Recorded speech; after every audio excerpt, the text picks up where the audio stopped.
right now on Upfront. Candidates emerge. I'm just introducing myself, letting them know I plan on entering the race for governor. The end of summer ritual in western Wisconsin. Too many politicians these days are hiding and running from the voters. Democratic hopefuls for governor and Congress meeting voters face-to-face in La Crosse County, and we're there. This Sunday, inside Senator Brad Pfaff's annual corn roast, the candidates, the pitches, and their interviews with us. How do you win in this district next year? Plus, Vice President J.D. Vance just miles away as the battle for western Wisconsin begins. Matt is on the ground for a special split edition of Upfront. Then, Republican Congressman Scott Fitzgerald is here, the president's push to send National Guard troops to Chicago. As you all know, Chicago's a killing field. The fallout and the potential impact here. Plus, stopping the violence. I'm sure I'm going to stand up here looking like an idiot about why some 6-year-old little girl was shot. Milwaukee's new pick to lead violence prevention efforts, and ex-con himself. Now he's with us just days into the new job. His new interview, just moments away. This is Upfront with Jaron Jordan and political director Matt Smith. Hi, everyone. Thanks for joining us on this split edition of Upfront. Hi, Jaron from La Crosse. It is a busy weekend here in western Wisconsin this Labor Day weekend. The attention now turning to the midterms next year. Vice President J.D. Vance here in La Crosse Thursday, visiting a local manufacturer, answering our questions. We'll get to that in a moment. But first, the race for governor, the annual corn roast here in La Crosse County, bringing out some big-name potential contenders. All right, team. The annual end-of-summer tradition at the La Crosse County Fairgrounds, the corn shucking, beer pouring, and brat-serving corn roast, now in its 25th year. There you go. First created by former Democratic Congressman Ron Kind, now in the hands of State Senator Brad Pfaff. It is a real honor to have you here with me. It's become a must-attend for potential Democratic hopefuls, and this year is no different ahead of the wide-open governor's race next year. What's it like to be able to see some of the potential candidates for governor and talk to them face-to-face, essentially? It was very refreshing to see their outlook and their positivity. Pfaff himself considering a statewide bid for lieutenant governor. As we look ahead to next year, I mean, how important is this region, western Wisconsin? Well, I think it's very important for Democrats overall that they need to compete statewide. I don't think I'm surprising anyone by saying that, as Democrats, we've been hemorrhaging and losing votes in rural areas. And I am proud to be a rural Democrat, and that's what I'm from. And, these are my roots, and I'm going to continue to try and do what I can to make sure that we as a party can continue to reach people in hard-to-reach areas. Where are you at in terms of what you're going to do next year, whether it be lieutenant governor or senate, or what's your thought process right now? Well, I very much enjoy serving in the state senate. I want to say that. We do need to be able to win the majority in the state senate, and I look forward to doing that.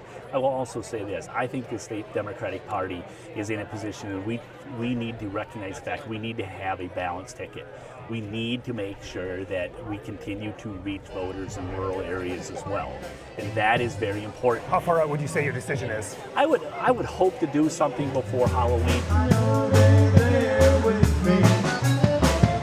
For some, this is their very first corn roast, like Democratic State Senator Kelda Roys. Walk me through your thought process. Where are you on thinking about what you're going to do next year in terms of governor's race? Well, I've been really excited and encouraged by all the positive feedback and enthusiasm when I talk to people around the state. I've been traveling a lot, as I have really throughout my career the past over 20 years. I was just up in Ashland and Bayfield, Adams County last night. I think people are really excited about the opportunity to have a new governor who's able to actually govern with the Democratic legislature. When do you hope to make your decision? I'll be making it in the coming weeks, and you'll definitely be one of my first calls. Excellent. Yes. It looks like it's going to be a big Democratic primary. Do you want to see a big Democratic primary? Is that good for the party? I think it's great. Anybody who wants to run should absolutely run. How you all doing? Hey, every day you do that. Every problem. And that includes Milwaukee County Executive David Crowley, his first corn roast as well. I know how important this western Wisconsin tradition is. The candidates given a coveted few minutes before the crowd. Crowley says his formal launch is coming soon. I saw you positioned by the food plate. Are you looking to meet as many people as can in the western part of the state who may not know you? I'm going to go around and meet as many people as possible. It's not just about western Wisconsin, it's about all of Wisconsin. So I'm really excited about this opportunity. You've got maybe 20 seconds before they go get their corn. What are you telling them about yourself?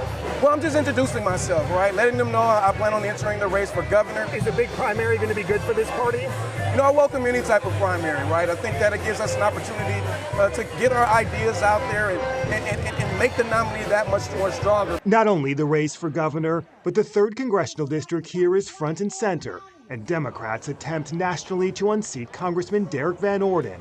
The race, considered a toss-up, will be one of the most closely watched nationwide. Rebecca Cook, who lost to Van Orden by just under 3 points in November, is hoping her 3rd run is the charm. She recently hosted an event alongside Senator Bernie Sanders. How do you win in this district next year? Yeah, it's about showing up. It's about getting started early, and it's about doing the work and putting the work in to show up, especially in rural places. I always say there's no community too small that we aren't showing up and talking to people, and it's about talking to folks that we might not see eye to eye on everything, right? But I think there's a lot of common sense values that we share as Wisconsinites. Last weekend you were alongside Bernie Sanders. Were you surprised at how many people showed up?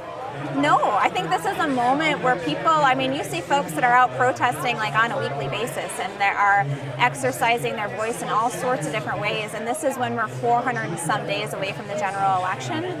So clearly people have strong feelings about what's happening with this administration and with people like Congressman Derek Van Orden. I'm sure you heard what Republicans said. How can she stand alongside way left Bernie Sanders and think she can win the 3rd congressional?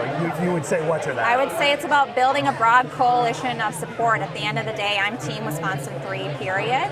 And I'm grateful to have people like the House Blue Dogs supporting my campaign and people like Senator Bernie Sanders. I think that it's important to have nuance, and that purity tests that folks are putting our party through are detrimental to us having electoral wins and winning back House majority. Former Democratic Congressman Ron Kind, who served the district for 26 years, from 1997 to 2023.